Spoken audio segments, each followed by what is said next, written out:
Hi everyone, welcome to my channel. My name is Gabriella. I hope that you're all doing well.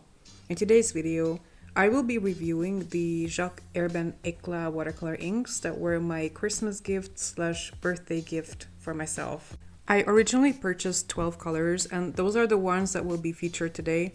Although since recording this video, I have added 2 more colors because I didn't feel like the palette was complete. I will talk more about that later on. The inks come in 50 ml glass bottles, and the packaging overall has a very high-end feel. Thankfully, they come with pipettes, so it's easy to put them on a palette without contaminating the rest of the bottle. The colors are super concentrated, so a little bit goes a long way. They're also dye-based, not pigment-based, so they are more like designer supplies, ideal for art that is to be scanned, sketchbook art, and maybe even calligraphy, although I believe this brand has another line of inks only for calligraphy. By the way, I have done my own Lightfastness test on these inks that will be shown at the end of this video. I have purchased these inks open stock to build a basic mixing palette, but I have to say many of the colors are not what I would expect based on the color names. Obviously, all the bottles have the French names, this being a French brand. Some of them I actually had to Google Translate because I had no idea what they were.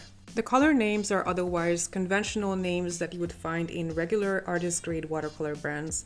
It's just that the hues are sometimes not what I would expect. For instance, the ochre that I swatched out first isn't really a yellow ochre, it's more like an Indian yellow hue. Lavender is basically ultramarine, and the actual ultramarine is a very cool leaning blue, especially when diluted. It basically looks like a phthalo. Before making a purchase, I recommend that you look up each color that you want individually, as the brand offers images of each bottle with a swatch card, and those are pretty accurate in my experience, so based on that you can make a more informed decision. The most unique color, in my opinion, is Terra Verde Brûlée Burnt Green Earth. That looks like a purplish gray when wet. Initially I thought there was a mistake and my bottle was mislabeled. There is no way this is green earth.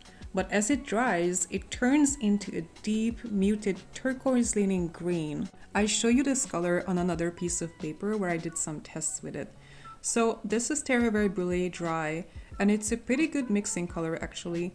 It makes beautiful natural looking greens and shadowy purples, and also if you mix it with burnt umber, it turns more into kind of like a sepia color. It's pretty interesting with browns as well. It's a pretty unique color, at least to me. I've never owned anything similar to this, and it quickly became my favorite. Olive green is another color that is definitely worth a try. It's a very staining, highly concentrated chartreuse color, similar to green gold PY129 that is super handy for landscapes. I have mixed it both into regular watercolors as well as Derwent Graphite blocks, and it gave beautiful results. Pine green is a stunning deep forest green color similar to PG8 or more like PG8 mixed with phthalo green, and I'm so glad that I picked this color over some of the other greens because I love this hue so much. And of course, there's no palette on my channel without chromium oxide green, which is my favorite green. This version is super deep, similar to the Daniel Smith chromium oxide green, even though I don't have it. And the diluted form looks just like the genuine green earth pigment PG23. Burnt sienna is just like quinacridone burnt orange, which is another staple in my art. I'm very happy with this hue. By adding a little bit of it to the ochre, it basically turns into green gold, which is a super useful color for mixing natural looking greens. And then we have burnt umber, which is another must-have color for me, and this particular version is very true to what I would expect from a good burnt umber. By the way, I apologize if I made any mistakes trying to translate the color names to English. I did what I could. And the last color that I got is black, and this version of black has a very strong reddish undertone that I very much like.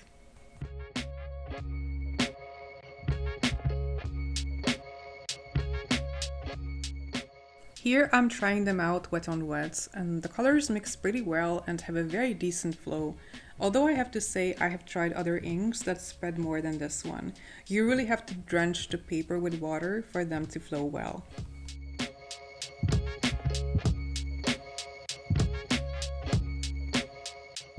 And here I'm doing some color mixing gradients. Generally, watercolor inks tend to mix really well as they are transparent, very saturated and clean, so for that reason, you really don't need a ton of colors. You can very easily create your own mixes. Although I didn't manage to mix a true red color from the ochre and the magenta, only orange and skin tone colors. So after a couple of weeks, I went back to the art store and I bought a red and a Bordeaux color because I kind of needed those. The burnt sienna is a very versatile, clean mixing brown that can create a ton of other browns. Here I'm mixing it with ultramarine and I'm very much liking the result. I left the inks to dry overnight to test out how well they would reactivate, and they reactivated like a dream. There was absolutely no difference between the ink fresh out of the bottle or reactivated from a dry palette. That to me is a huge plus because I don't always have time to finish a sketch in one sitting. I often work on a painting for several days whenever I have time. I also don't like to waste art materials, so this was great news for me. For the demo painting, I'm referencing a video that I took from my father's car a couple of months ago when we went down to the countryside to his holiday home. By the way, the paper that I'm using is Fabriano Academy drawing paper, 100% cellulose drawing paper.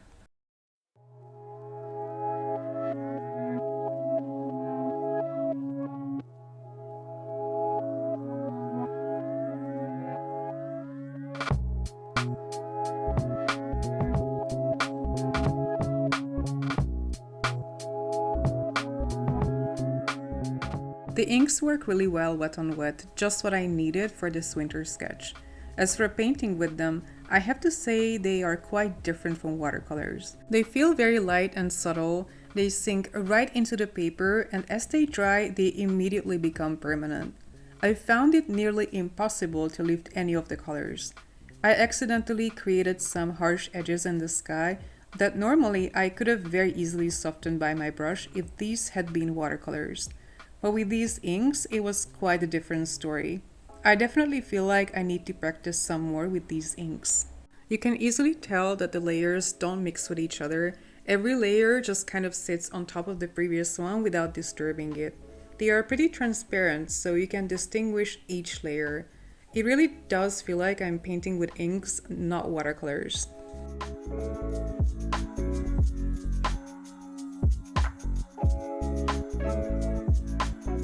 I have 2 spring-themed videos coming out in March in which I will use the Jacques Herbin inks. So if you're interested to see more of these inks, I have some fun content featuring them that's coming soon. So here are the swatches fully dry. They all appear super vibrant, and yes, it definitely reminds me of a winter palette, which is why I felt the need to add 2 warm reds later on. While I definitely need to practice with these supplies, I still quite like how the sketch turned out in spite of the imperfections. Unfortunately, I have some harsh edges where I really shouldn't, but I'm loving the colors and they worked really well with mixed media too.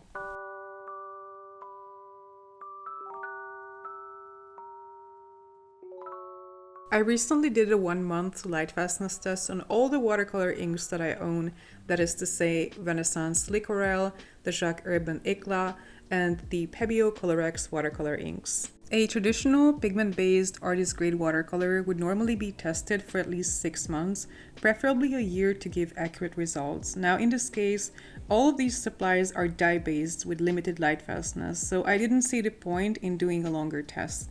I really just wanted to see what happens after a month. So this is what they look like after a full month in my south-facing kitchen window. Bleu Givray, the frosty blue, was the weakest link.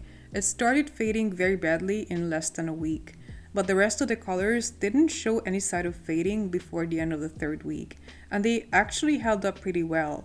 The ochre, the magenta, and the chromium oxide green all faded a little bit, but not even close to Bleu Givray. The ultramarine blue lost its vibrancy and became more like a denim color. I didn't see too much change in the pine green, the olive green, or the browns. Overall, they showed similar results to the Renaissance Liquorel inks, and they were both beaten by the Colorex inks, which proved to be the most durable. A review on those is coming very soon.